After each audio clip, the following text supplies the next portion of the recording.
Welcome everyone to today's video. My name is Dmitry Dimitrov And my name is Elvira Boulet. from the Dimitrov Boulet Piano Duo. Today you wanted to talk about playing forehands. Yes. And what exactly did you want to talk about? We're gonna just share some tips with you if you've never played forehands before, how to get started, and because it's super fun. So the first and most important thing you need to know when you're playing forehands is that you have to have a partner because you have only two. Well, if I have to think about the first thing that you need to think about when you play with somebody forehands is make sure that you like the person that you're working with. That's actually very common. Actually, it is important. Yeah, it's really nothing to do. We'll get into tips more practical about playing forehands, but if you play with somebody that you don't match, somebody you don't match with, and that you have arguments or that you don't feel the same way about music, all the tips that we're going to say is just it wouldn't make sense. I think so, yeah. Yeah, actually, you sit very closely to each other, and not only that, sometimes you need to go over and under, and but it's like with music, together you make one musical story. So especially if you don't match musically, I think that you're never going to enjoy playing forehands with that person. Is this like the Kama Sutra of chamber music? Okay, so shall we dive into the tips? So you need a partner, so make a friend, at least one. And That's all you need. That's all you need. And you need to like the person, actually, and match musically. So what would be the first tip that you thought about? Well, I think about forehands playing, and I think about two things. I think that are challenging. I don't know if you would agree with me. That is pedaling, because one person is doing pedal for two people, and pedaling is something that is just very tricky, especially to do it for another person. And I think the second thing is balance, because those are, I think, the two main things about that you have to take care of when you're playing forehands. I do agree. Pedaling is one of the most challenging. So I think the first tip that I personally would have is, this is what I do always before I start practicing with Dimitar. I mean, don't forget to practice your part before you have your first rehearsal. That I think is pretty obvious, but it would be a tip anyway. So the person that does the pedaling actually is the person who sits on the left side.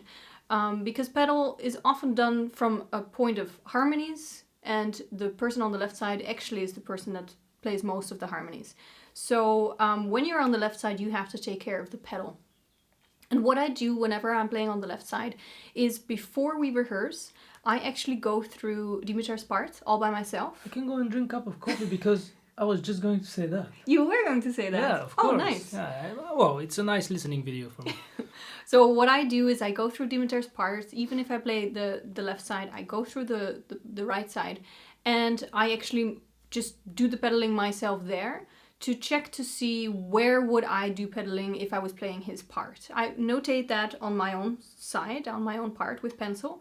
And that is the preparation I do actually before we practice together. So I think a lot of, whenever we had students that are playing piano duo, actually had no idea what to do with the pedal, never even thought about it. So I think the step one is, in preparation, play through the other person's part, which I think is a great sight reading training for you anyway, and already think about the pedaling. And after that, you can discuss the pedaling together. Well, kind of in chamber music, you generally would like to know it doesn't matter even if it's forehands, you would like to know the parts of the people you're playing with, because that makes you much more capable of dealing with and creating beautiful music. So I think that's a wonderful tip and actually a must to really know approximately what's going on. You don't need to play it as good as you play your own part, but as long as you know it well enough and what's going on, you'll be able to take much better decisions. The second thing would be balance,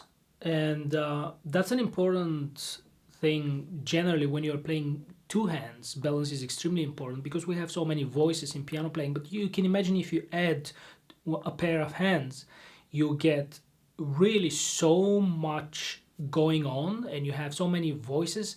And I would say that you need to pay attention to the balance, because things can sound pretty heavy, things can sound pretty dense without having this nice noble sound, or a sound that's easy to listen to, so the listener and you as well, the players, that you can follow very easily the music and you can understand very easily what's happening. Otherwise it's just a jumble of sound and the listener has to guess, more or less guess what's going on. So I would say generally go with the rule of left hand of the person on the left side. His left hand is very important because that's the lowest part of the piano, that's the bass, that we have the structure, right?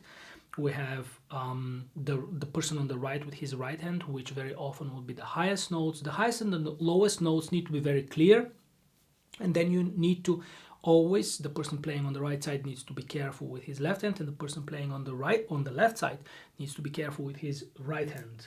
Basically, your inner hand that's towards the person you're playing with, like this hand or Elvira's this hand, that are playing close to each other, very often those would create a very thick and very sometimes even unpleasant sound, causing us not to be able to hear the upper and the lower voices. So I would always approach it. That's a very simplified and very primitive way of thinking, but it's a rule that applies very often. I like that you just mentioned this, like the trick, like the hands that are here on the inner side that are close together. That's a great tip. I can get into so much detail but it's not for this video, that there is exceptions, of course, and there is so much going on. But that's a rule that generally, if you think about, if you play two hands, I always think of take care of your pinkies, of your fifth fingers, that they have basically, that they create this arch, and everything inside you need to be very careful with what you're doing with the first, second, third and fourth fingers. You need to be very careful. And of course there is again a lot of exceptions, but that's generally how you need to think of piano playing. I love that you mentioned this, upper and lower registers. And the thing about four-hand playing is actually that usually you're used to, when you play two hands, you're used to actually, like very simplified, playing this hand loud, your right hand loud, and your left hand softer. So very simplified. With four hands playing, obviously that's not what you should do, because the balance will go out of whack. Exactly what Dimitar is saying. Together you're forming this arch. So my left hand, when I'm sitting on the left side, is much more important. And that's exactly different from when you're playing two hands, which I think is why a lot of people do not get the balance right with four-hand playing. I think that one exercise that you could try would be playing only when you're on the right side your right hand, and when you're on the left side your left hand together. So cancelling out all other voices and playing only these main things. I think that would be a really nice exercise. You can also play it without pedal, so that you really are clear on what's going on actually, what are the main things that you need to hear, and then you can add in the other voices. Do we have more tips? Because I mean, it was, at the end of the day, it was your idea for a video. Except pedal and balance, what would be well, useful? There's of course endless things to mention, but I think those are the two most important. And if you've never played four hands before, I actually will link down for you a few easy pieces that are really fun, that you can try to play together. And I mean, we'd love to hear from you if you started playing four hands and how you enjoy it. Anyway, making music with somebody else is really fun, and I would recommend it. If you have friends, if you have family that are playing and that are more or less on your level, I think it's wonderful. It's wonderful for your ears, it's wonderful for your development, musical development, and it's super fun. So it's... Yeah, go and give it a try. I mean, it's summer vacation, so do something new.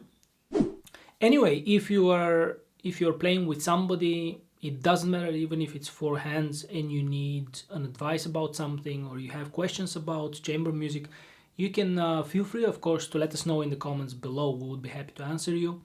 And if you have any more questions about this particular topic, again, let us know. Anyway, if you want to see more of us, you can follow us on Facebook, Instagram and TikTok. Thank you so much for watching this video. For us, as always, it was a great pleasure. See you next week.